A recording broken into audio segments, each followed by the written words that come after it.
Amen.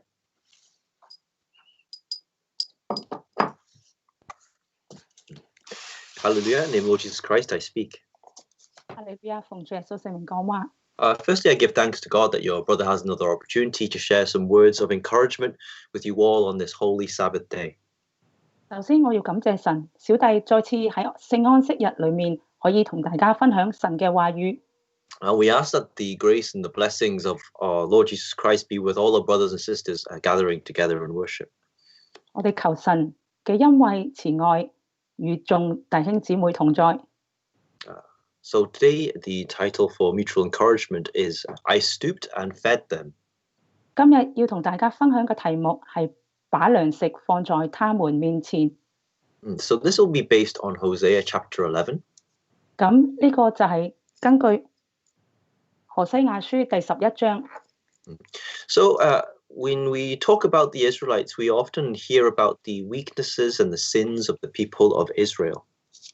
咁當我哋講到以色列人嘅時候，我哋好常會談論到佢哋嘅罪行。Time and time again, God tried to soften their hearts in order to bring them back to Him. 神一次又一次嘗試去軟化佢哋嘅心，令佢哋可以歸回神嘅身邊。And you will find that throughout the history of the Israelites, that the relationship that the people of Israel had with God was constantly changing. 你會發覺咁多年以嚟，神同佢嘅百姓嘅關係係不斷改變嘅。So the relationship from the people towards God was changing.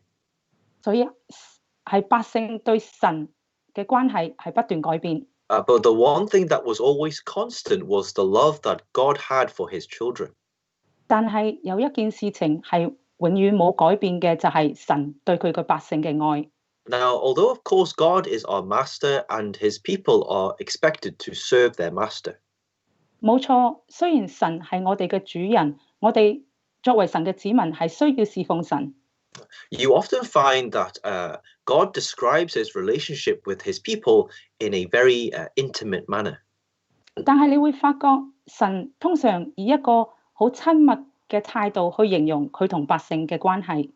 For example, 例如嚟講 in Hosea chapter 2, God says to them that they will call Him my husband. 喺何西亞書第2章裏邊，神話你要稱我為 My husband. 你嘅丈夫， And no longer call God my master. 而唔係再稱為神我嘅主人。So God was very keen to betroth and to strengthen the connection between His people and Himself. 神係非常之願意去聘取佢嘅百姓，亦都係以慈愛去鞏固佢哋嘅關係。And this was the one nation whom God loved. 呢個民族就係神所愛嘅。And yet through their many sinful, particularly idolatry practices, they continue to reject the calling of God. 但係百姓就以不斷好多嘅罪行，例如拜偶像，去破壞佢哋同神嘅關係。And you can often feel the deep anguish and sadness that God has because of this.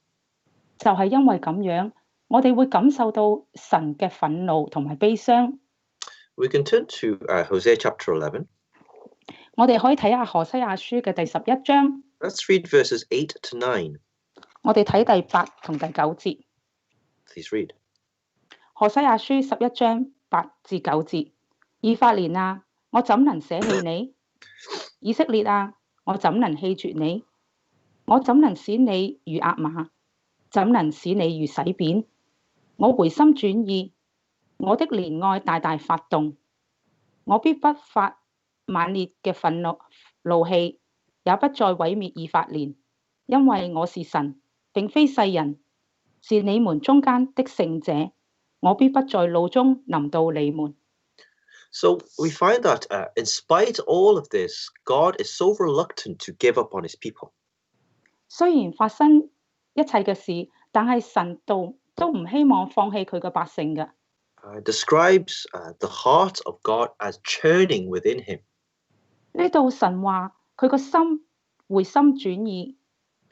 really demonstrating this emotional connection that God has with his people. 咁就可以表示到神對佢個百姓有多麼嘅感想。Because he reminds the people that he is God and he is not man. 因為神話我係神，並非世人。Because you can imagine for a normal person to be treated in the way that God has been treated, it would be very difficult to sustain this mercy and his love that he has shown. 如果係一個普通嘅人受到神所受過嘅對待，呢一個人佢會好難去維持佢嘅愛。But God is merciful and loving towards his people. 但係神對佢嘅百姓係滿有慈愛同慈悲嘅。But we should not forget that God is also a just God. 但係我哋亦都唔可以忘記神係一個公義嘅神。So the people needed to hear from his messengers the error of their ways, and they needed to be corrected. 所以百姓需要嘅就係從神嘅聖者身上聽到佢哋嘅錯處，亦都要回轉過來。Another relationship that God has with his people is, of course, of father and child. 另外一個關係就係佢哋就係父同子嘅關係。Now, as a parent, when you choose to rebuke or discipline your child, 作為一個父母，當你選擇去斥責、去教導你嘅子女嘅時候， you remind them of their wrongdoings and what they should be doing to try to correct them. 你會嘗試去提醒佢哋嘅錯處，同埋教導佢哋應該係點樣去行事。You remind them as a father how much you love them. 作為一個父親，你會提醒你有幾咁愛你嘅子女。What you have done, what you will continue to do for them. 你會為佢哋做啲乜嘢嘅事，亦都會繼續為佢哋做嘅事。You remind them of the love that you have already shown them in the hope that this love that you show them can compel them to change. 你會提醒你對佢哋嘅愛，就希望呢一個嘅愛可以激勵佢哋去改變。And it is this love that sustains this relationship between you. 就係呢一份嘅愛去維持你哋之間嘅關係。And we can focus on verses 1 to 4 in chapter 11, where we see that God recounts this relationship with his people.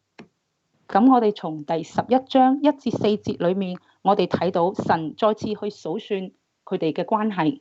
Let's read verses 1 to 2. 我哋可以首先讀第1至2節。Please read. 第1至2節，以色列年幼的時候，我愛他，就從埃及召出我的兒子來。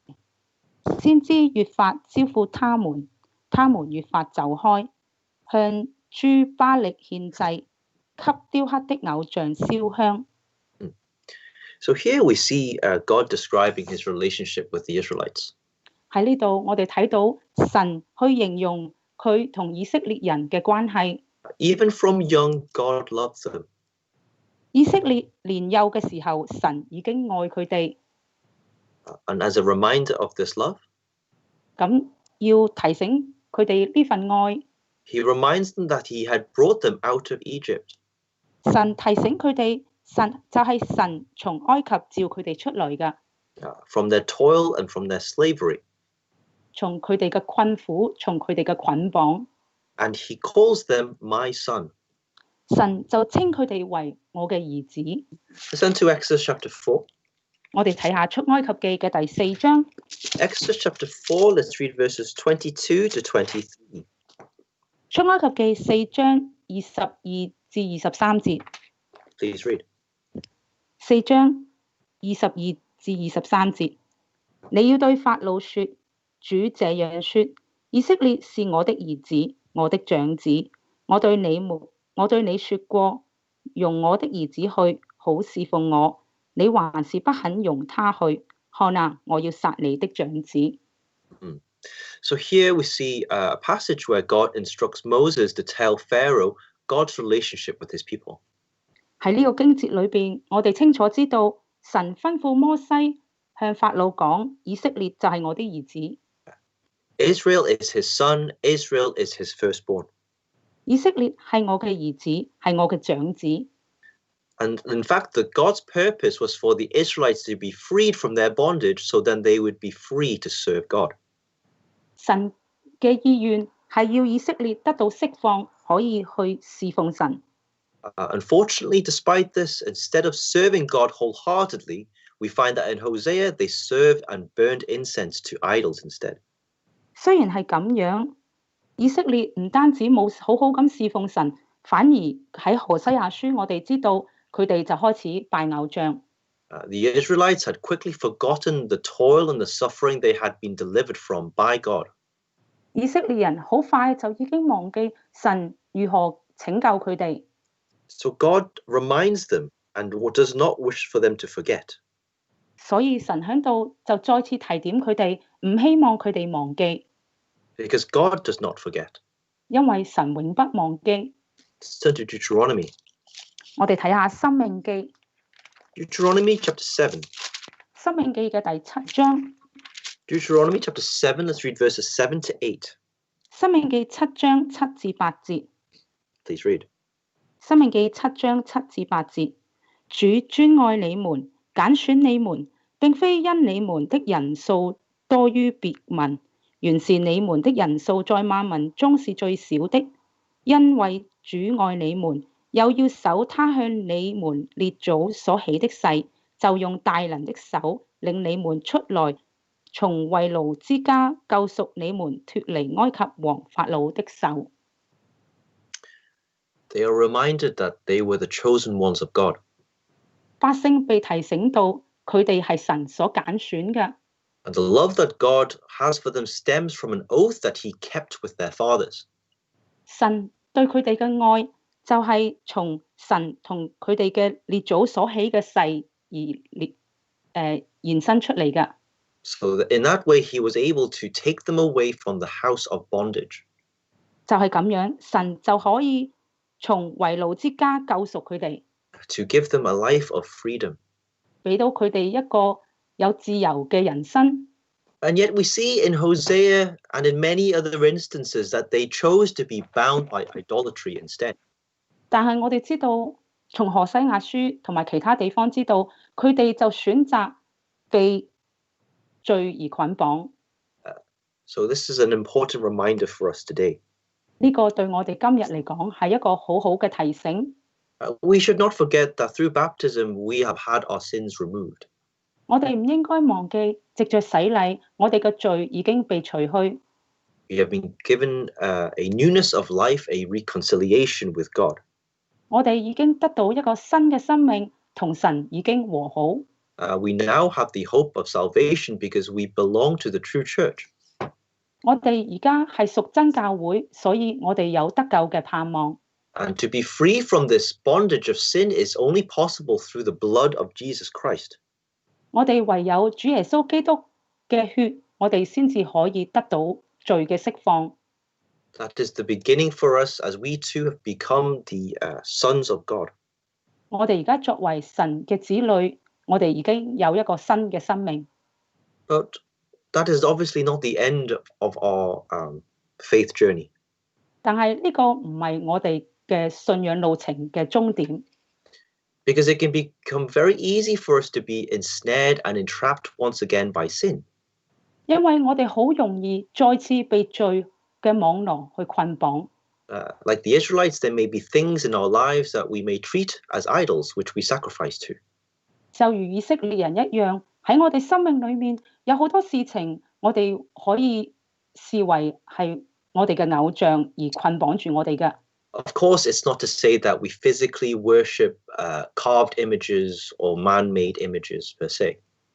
唔係話我哋喺肉身上去拜祭一啲雕刻嘅偶像。But idolatry refers to a state of mind that replaces God and his will with our own personal ambitions and will. 呢度所講嘅拜偶像，就係喺我哋嘅生命有啲事情，我哋係讓一啲事情而代替咗神嘅地位。It can also reflect our insubordination to the commands of God. 亦都可以預表我哋對神嘅命令唔順從。Because we choose to prioritize our own things above God. 因為我哋已經去選擇自己嘅事。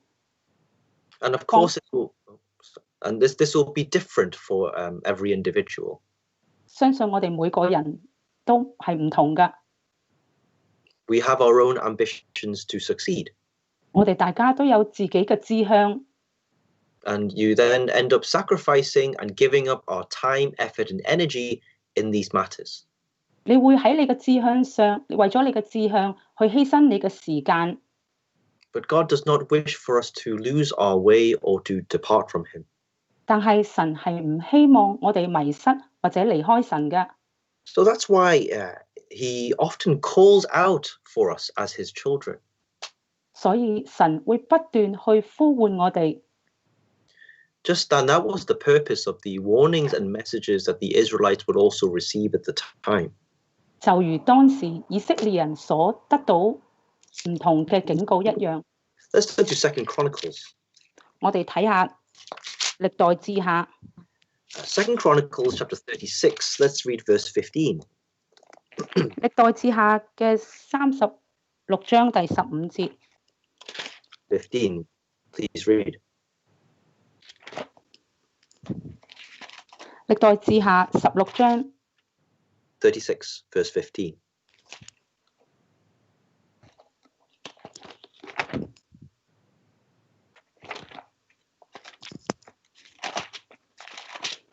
36章嘅15節。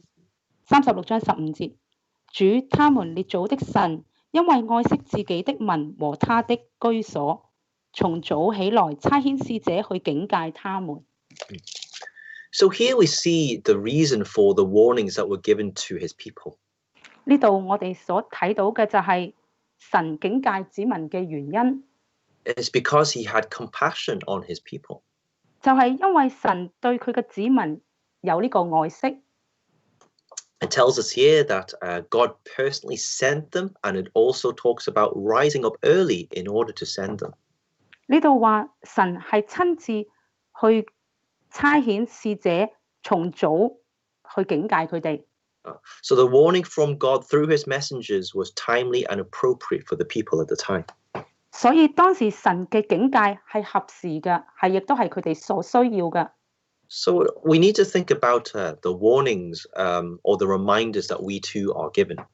所以我哋今日要思想下，我哋從神得到嘅警戒。Through many sharings, you will hear brothers and sisters talking about how they have experienced the warning or the reminders given by God through a seminar or a sermon. 從眾姊妹、弟兄姊妹嘅分享裏邊，我哋會知道佢哋從神嘅正道上係得到一啲嘅警戒㗎。That there is a time when through these teachings it makes you reflect and to ponder about your ways. 有時藉着一啲教訓，讓我哋去反思我哋嘅行為。When your conscience is pricked and you start to consider your ways and your actions. 當你個良心受到責備嘅時候，你就會思想你做過嘅一切事情。And therefore, these are the instances that we should not ignore. 所以呢啲時刻，我哋唔應該去忽略㗎。Because the calling and these reminders of God is early, and it is through his compassion. 因為神呢啲警戒係從早起嘅，亦都係藉着神嘅愛惜。It can be sometimes difficult to know what is in the hearts and minds of one another. 有時我哋會好難知道其他人心中所想嘅事情。Sometimes there are things within us that we wish to change the most. 有時喺我哋內心裏邊有啲事情，我哋係好希望去改變過嚟㗎。Sometimes it's very difficult to share this struggle with other people. 有時呢啲嘅掙扎，我哋會發覺好難與別人去分享。Perhaps because we are ashamed of how others may perceive our weaknesses. 有時我哋會覺得，或者我哋會覺得羞恥，人哋點樣去睇我嘅軟弱呢？ And so it can be difficult to receive encouragements that are tailored to these specific problems with one another because we are not aware of these problems. 就係因為咁樣，有時我哋就唔知道別人嘅問題，所以我哋好難去發出一啲嘅鼓勵説話去鼓勵佢哋。But the word of God is truly powerful. 但係神嘅話語係確實帶着能力㗎。Because the sermonizer, the brother or sister in a fellowship or through a testimony, unbeknownst to them, that they may be imparting something to another person just in time. 因為作為一個證道者或者分享嘅弟兄姊妹，佢哋就喺無意之間去講出一啲説話。And it is just what that person needs at that particular time. 呢啲鼓勵嘅説話就係呢一個人正正需要聽嘅説話。But of course, the sermonizer or the brother or sister who's leading the encouragement is not specifically targeting that person. 咁呢個證道者或者呢個弟兄姊妹分享嘅，佢唔係特別係去針對某個弟兄姊妹。But the word of God is able to move the hearts of the listeners to reflect upon themselves. 但係嘅神嘅説話就可以感動一個人去聆聽佢嘅説話。So when this happens, 咁當呢個事情發生嘅時候， then it is the calling of God that is working within you. 呢個就係神喺你嘅身上動工，作出一個呼召， And helping us to change, 去幫助我哋去改變， enabling us to step away from our wrongdoings. 讓我哋可以離開我哋所做嘅錯事。 The Israelites did not heed these warnings. 但係以色列人佢哋冇聽從呢啲嘅警戒， So we need to learn from their errors and not love the world. 所以我哋從以色列人身上要學習佢哋嘅錯處，我哋唔可以愛呢個世界。Turn to 1 John chapter 2. 我哋睇下約翰一書第二章。 1 John chapter 2, let's read verse 15. 約翰一書二章第15節。 Verse 15, please read. 第15節，不要愛世界和世界上的事。人若愛世界，愛父的心就不在他們裏面。 Remember at the very beginning, in verse 1, God set out how he felt towards his people. 咁喺第一章裏邊，神就講及佢對百姓嘅感覺。 So in Hosea chapter 11, verse 1, God says that I loved him. 喺何西亞書11章第1節裏邊，神話我愛佢哋。 So love is his principle. 所以愛就係神嘅原則。 So given that we are his children, 既然我哋係神嘅子女， that we do not love the world or the things that are of the world, 我哋唔應該愛世界或者屬世界嘅事， because we are of God and the whole world lies under the sway of the wicked one. 因為我哋係屬神嘅。 We can therefore not love both God and the world. 而呢個世界 We cannot love both God and the world. We 我哋 can't 唔應該， love both God and the world. 我哋唔應該同時愛神又愛世界。 If we are to follow in the will of God. 如果我哋係要跟隨神嘅旨意嘅話， In this lockdown, you will find that there is a constant desire to return to a sense of what we call normal. 咁喺呢個封鎖嘅期間，我哋會發覺我哋時常都好渴望去歸回返我哋舊嘅模式。 We are slowly but surely being allowed to do more and more. 而家我哋慢慢咁樣可以做嘅事情，比之前係慢慢多咗㗎。 And so before we are able to do everything that we desire, 喺封鎖之前，我哋係可以做我哋所希望做嘅事情。 we need to be very careful in considering whether returning to these things that we saw as normal is actually beneficial for us. 但係我哋要好小心去思想一下，可以回歸返以前嘅模式，係咪對我哋有益處呢？ If it is not, 如果係冇益處嘅話， if we during this lockdown period have received a calling from God that we have needed to change, 如果喺呢個封鎖期間，我哋已經得到神嘅呼召，叫我哋要回轉過嚟嘅時候， then the things that we need to remove, we need to cast away. 咁我哋要除去嘅事，我哋就要丟除去。 Because therefore we need to ask God to give us the strength to continue in the good things that we have already started in this lockdown. 我哋要求神俾到我哋力量去繼續喺封鎖期間，我哋所開始做過嘅美善嘅事， rather than return to our old ways. 而反而唔係就係回轉歸去我哋舊嘅模式。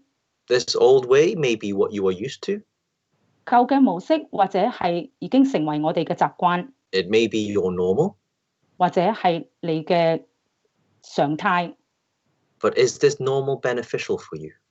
但係呢個舊嘅模式係咪對你有益處呢？ Is this normal according to the will of God? 呢個嘅模式係咪按照神嘅旨意呢？ Let us consider these matters in our prayers.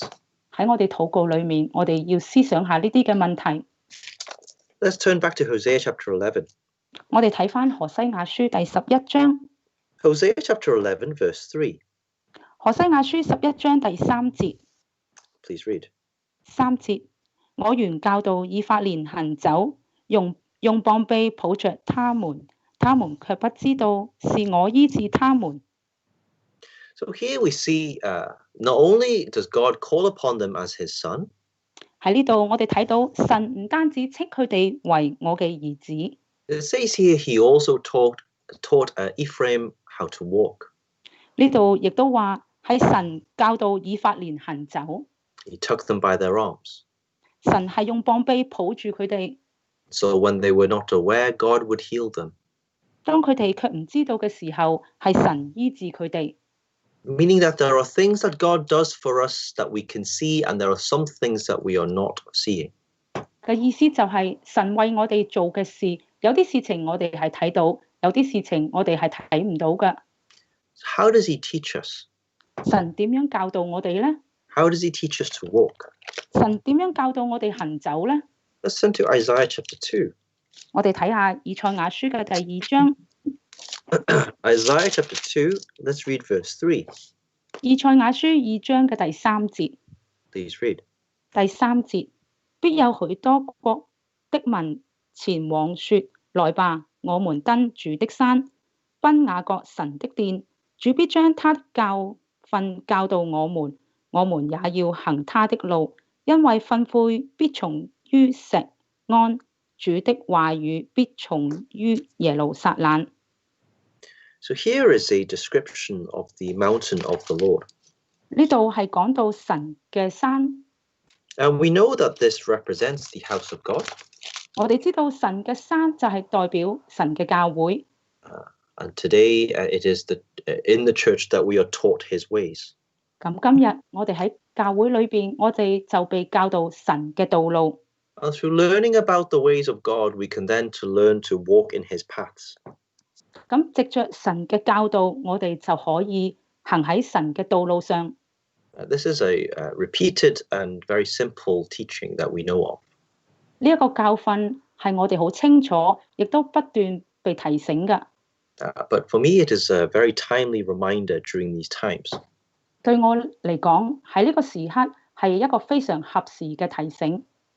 Because you know in the past that we have had a lot of time to do the things that we wish to do. 咁以往我哋有好多時間可以做啲我哋喜歡做嘅事情。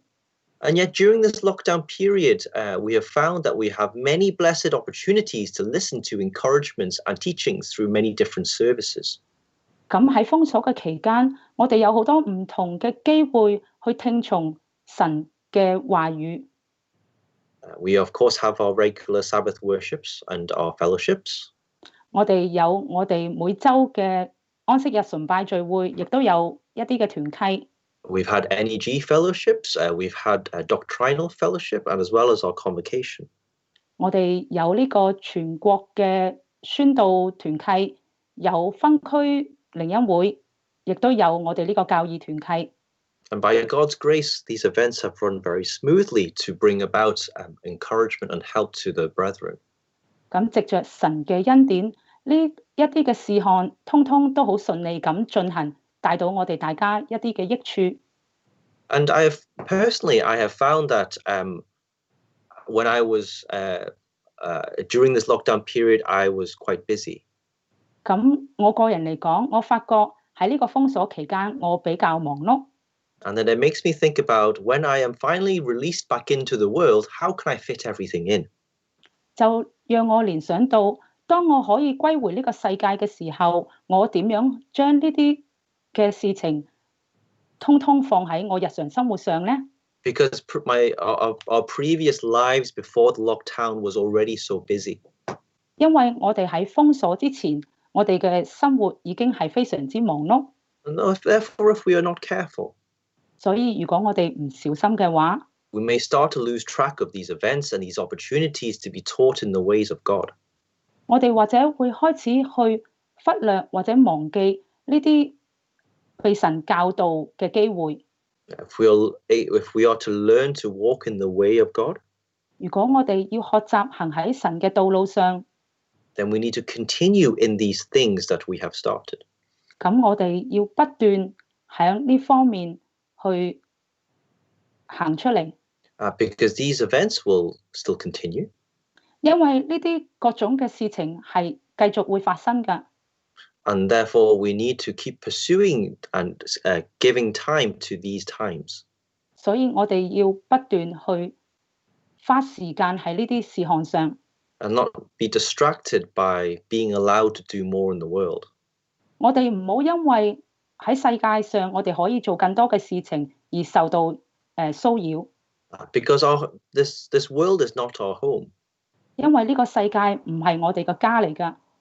Because God has already prepared a home in heaven for us to lead us to. 神已經喺天上為我哋預備咗我哋嘅家。Let's turn to Deuteronomy chapter 1.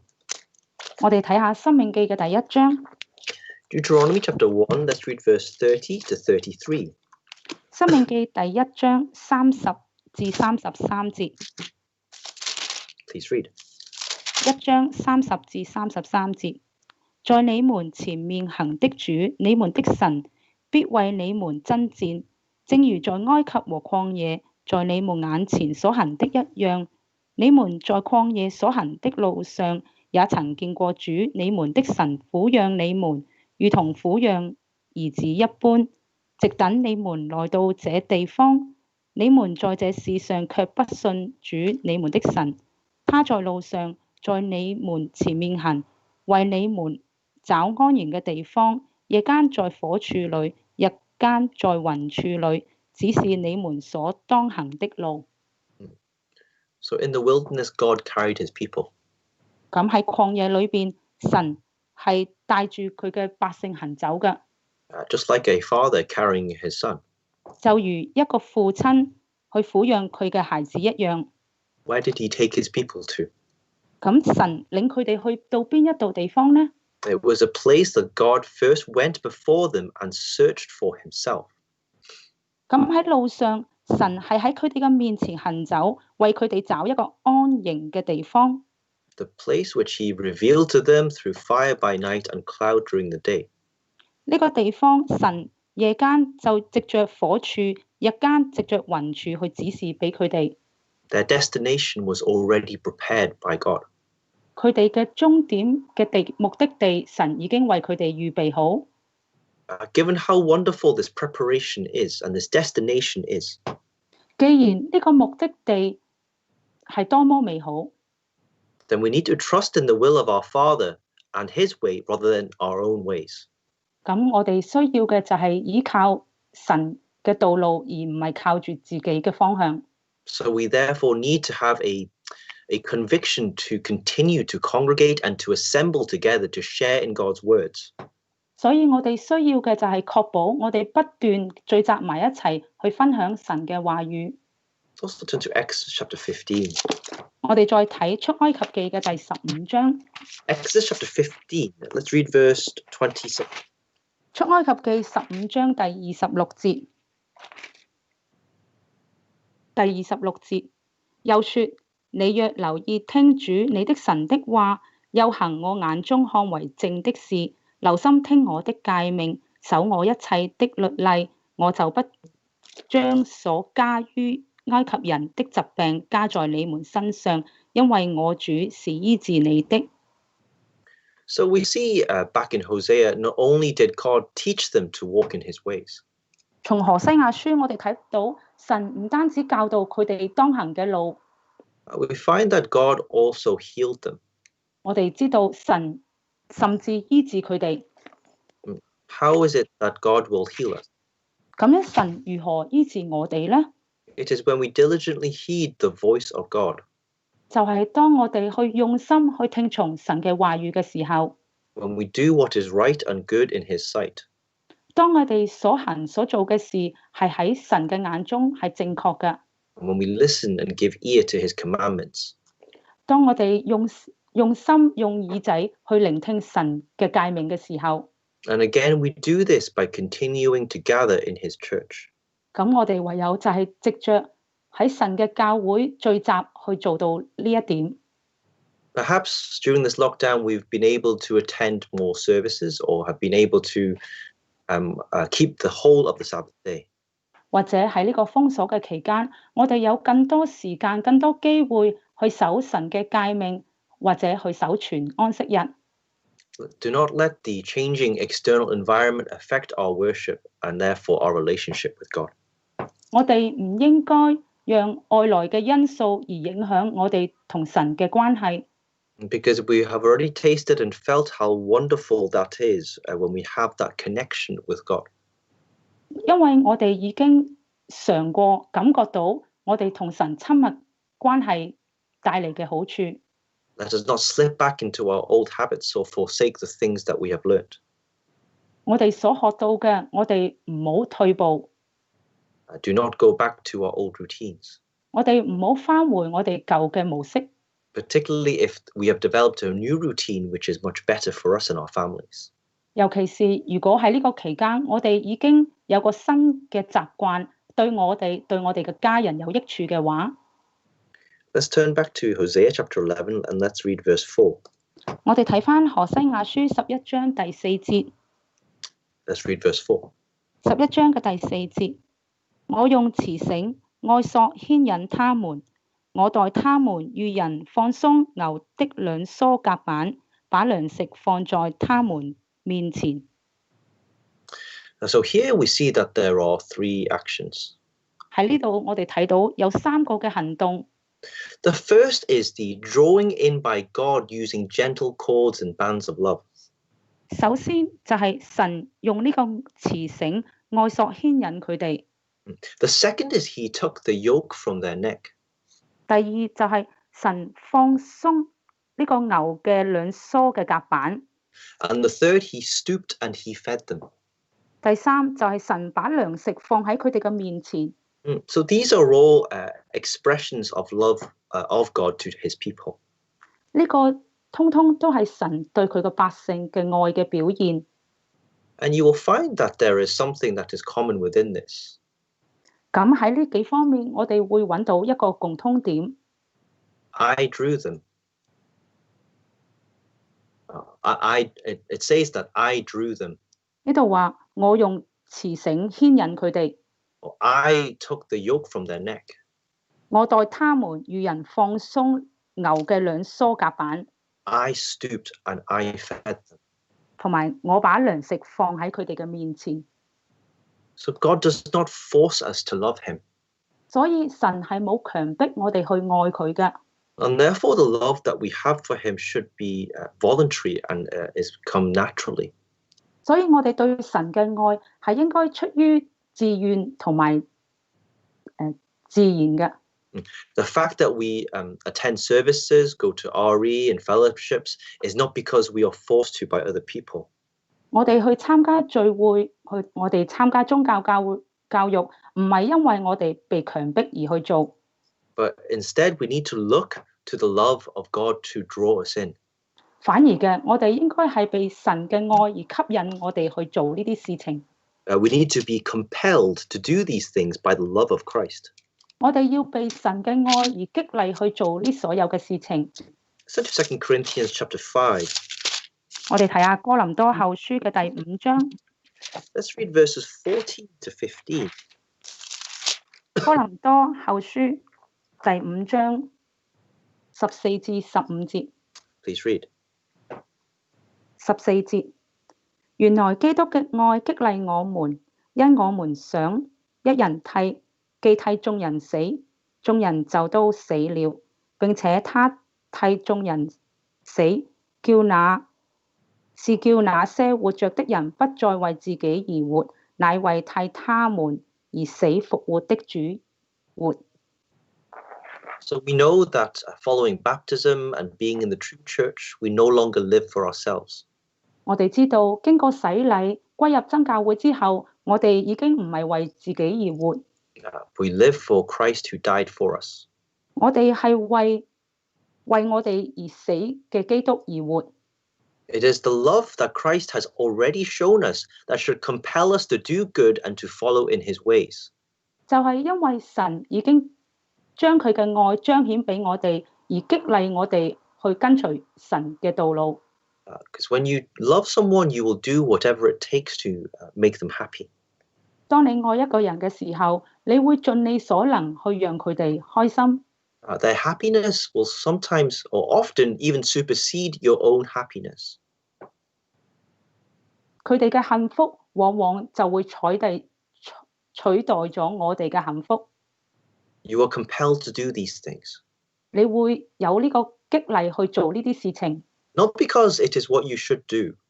唔係因為你係應該去咁做。Because yes, of course, we need to love God, we need to serve him, and we need to obey him. 冇錯，我哋係應該愛神，我哋應該侍奉神同埋跟從神。But the compulsion must be driven by understanding and the appreciation of the love and sacrifice of Jesus. 但係我哋應該嘅就係要明白神耶穌對我哋嘅愛，而激勵我哋去做出呢啲嘅事情。We have this hope of salvation only because of Jesus' sacrifice. 我哋有呢個得救嘅盼望，就係因為主耶穌為我哋犧牲。It is not of our own doing. 唔係因為我哋所做過嘅事情。And therefore, this should be the driving force behind the decisions that we make in our lives. 所以喺我哋人生裏面，我哋每一個嘅抉擇係應該有呢個推動力。Because the opposite would be that we are driven by the love that we have for ourselves. 相反嚟講，如果我哋係靠著愛自己嘅愛被推動嘅話， This love then leads to self-gratification, which then demotes God and reduces the priority that God has in our lives.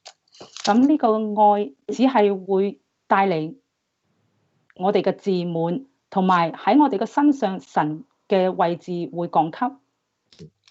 May God give us the strength to remember the love that Christ has had for us first. 希望神俾到我哋力量，讓我哋謹記神首先俾到我哋嘅愛。Let's turn to Leviticus chapter 26. 我哋睇下利未記嘅第26章。Leviticus 26, let's read verse 13. 利未記26章第13節。Please read. 第13節，我是主你們的神，曾將你們從埃及地領出來，使你們不作埃及人的奴僕。我也截斷你們所負嘅軛，叫你們挺身而走。So here again we see God reminding his people of what he has done for them. 呢度神再次提醒佢嘅百姓，佢已經為百姓所做嘅一切事。He broke the bands of the yoke that they should no longer be slaves. 神就將佢哋身上負嘅軛截斷。And there is a contrast here between the bands of love that we found in Hosea and the bands of yoke that we read here. 咁喺呢度，我哋睇到從何西亞有一個對比，呢個所負嘅軛。And what is the outcome? 咁呢個結果又係乜嘢呢？ It is so that the Israelites could walk uprightly. 係希望叫佢哋可以挺身而走。And we know that those who walk uprightly will be able to abide in his tabernacle and those who dwell in this holy hill. 咁我哋知道，當你可以挺身而走嘅時候，你就可以居住喺神嘅帳幕、神嘅山裏面。It was God who was able to remove this yoke from them. 就係神可以截斷佢哋身上所負嘅軛。But we also find in Hosea that God stooped and fed them. 咁從何西亞書，我哋所睇到嘅就係神把糧食放喺佢哋面前。And actually, the Chinese is a bit clearer as to what this phrase means. 咁喺呢句話裏邊，中文嘅版本就比較清楚。Because what does it mean to stoop? 咁要屈腰係乜嘢嘅意思呢？ To stoop literally means to like bend your head and body forwards and downwards. 當你要屈腰嘅時候，你就會將你個身、你個面放下。It is to bring yourself down to the position of the other person. 你會將你個位置降到其他人嘅位置上。So that is why God is then able to feed the other people, his people. 就係因為咁樣嘅原因，神就可以去餵養佢嘅百姓。So why does it describe God in this way? 咁樣點解會咁樣去形容神呢？ Let's turn to Psalms 78. 我哋睇下詩篇第78篇。Psalm 78, let's read verses 22 to 25. 詩篇78篇22至25節。Please read. 78篇22至25節，因為他們不信服神，不倚賴他的救恩，他卻吩咐天空，又敞開天上的門，降嗎哪像雨給他們吃，將天上的糧賜給他們，各人吃大能者的食物，他賜下糧食，使他們飽足。Here we see that the Lord was furious. 喺呢度我哋睇到神嘅憤怒。Because the people did not believe in him or trust in his salvation. 因為當時百姓已經唔信服神，亦都唔依賴神嘅救恩。And yet despite this, 雖然係咁樣， he commanded the heavens to open up so that they could receive bread from heaven. 神亦都吩咐天空，敞開天上嘅門，降下呢個嗎哪。That they were able to eat the food of angels. 讓佢哋可以得到天上嚟嘅食糧。And this food was in abundance and to the full. 咁呢個糧食係豐盛嘅，讓佢哋飽足。And despite of how his people had been or his feelings towards his people, we see the mercy and kindness that God continues to show his people. 雖然百姓嘅行為同埋神對佢哋嘅憤怒，我哋仍然可以睇到神對佢哋係滿有慈愛㗎。God stooped down to feed his people and to give them everything that was sufficient for their needs. 神彎腰去餵養佢個百姓，供給佢哋所需要嘅一切。Just like he would feed us today. 就如今日神餵養我哋一樣。This truly demonstrates the love that God has for his chosen people. 呢個確實已經彰顯神對佢個百姓嘅愛。Because the act of stooping down also demonstrates God's willingness to draw close to us. 因為當神彎腰去餵養嘅時候，我哋睇到 He's willing to draw close to us. 我哋睇得出係神願意去親近我哋。He stooped down to us to feed us. 神去彎腰去餵養我哋。Of course, we also need to be willing to be fed. 咁同樣，我哋需要嘅就係願意被神餵養。You find that despite all this, 你會發覺雖然所有嘅事 on all this 情發 demonstration, 生， and all the demonstration of love that God had shown his people, 雖然神已經彰顯佢對百姓嘅愛。in chapter 11, Hosea chapter 11, verse 7, it tells us that his people are bent on backsliding. 從何西亞書11章第7節，我哋睇得到佢嘅百姓仍然係背道離開神嘅。Although it seems like they call on the Most High. 雖然睇起嚟佢哋就係呼召至高者， but none of at all exalt him. 但係卻冇人尊崇主。 Today we have many opportunities to be personally fed by God. 今日我哋有好多唔同嘅機會，親身被神餵養。 He will draw us close to him. 神會帶領我哋與佢更親近。 May God give us a heart of willingness to want to be drawn close to him. 願神俾到我哋一個願意嘅心，可以與神更親近。May we seek for opportunities and continue in opportunities to want to draw close to God. 讓我哋不斷去尋找機會去與神親近。So we can continue in this connection that we have already built up during this lockdown period. 讓我哋好好咁樣喺呢個封鎖期間去繼續建立我哋同神已經建立好嘅關係。So today we have learnt about the continuing love that God had for Israel in spite of their great sin. 今日我哋所學習到嘅，雖然以色列人不斷嘅過犯， God still loved them continuously. 神係仍然不斷咁愛佢哋嘅。It is a reminder for us to ensure that we continue in the good things that we are doing. 係要提醒我哋要繼續去做我哋已經所做嘅事情。That we continue to be taught by His words and we walk in His ways and not our own ways. 我哋繼續要被神嘅話語去帶動，唔係行走喺自己嘅道路上。That we are compelled by the love that we have for Jesus Christ. 我哋要被愛神嘅愛而激勵。That God wishes for us to draw close to Him. 神係希望我哋去親近佢嘅。Because that is where He will feed us with abundance. 因為神就會以豐盛去餵養我哋。May all glory be unto our Father in heaven.